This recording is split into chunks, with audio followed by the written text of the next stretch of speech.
250 years ago, the greatest generation faced the greatest empire in history up in that time.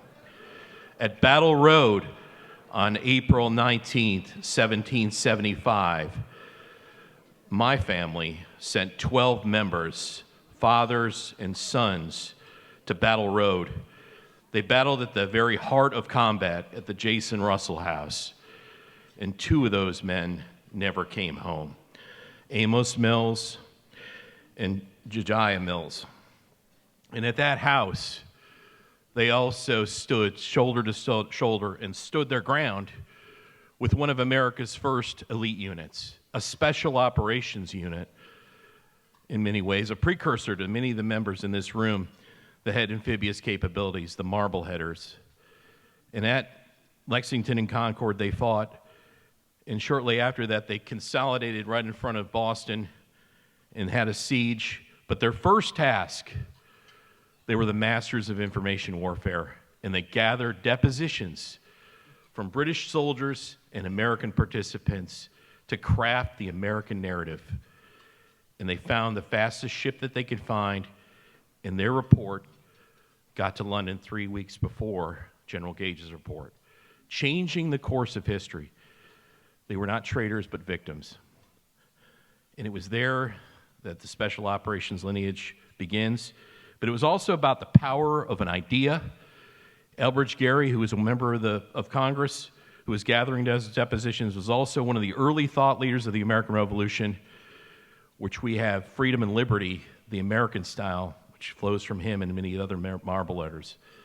But their second task was to guard the commander-in-chief. And once Washington arrived at Cambridge, to his utter horror, he realized that most of his men had only 20 or 30 rounds in their cartridge boxes. Black powder was very scarce.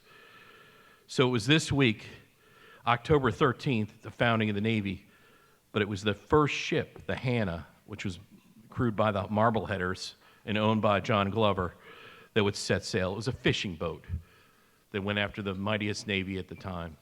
And their asymmetric warfare would change the course of the revolution by skyrocketing shipping rates and insurance rates and finding a critical powder at exactly the right time for the Army. It would be the Marbleheaders that once again at the Battle of Brooklyn would save the Army under providential fog, where they would cross the East River and transport Washington's army to Manhattan in safety, saving it and saving the revolution. Once again at Pelham Bay, their desperate rear guard would save the army. And finally, at Trenton, they were the men that rode Washington's army across the Delaware.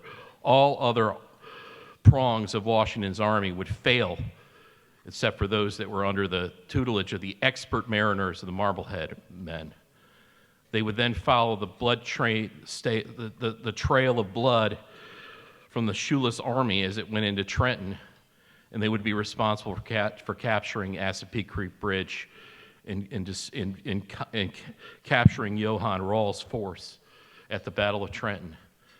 Finally, it would be one of Washington's aides who was signed to the Marbleheaders that would craft 4 words that were immortal in American history: the United States of America. That's Stephen Moylan.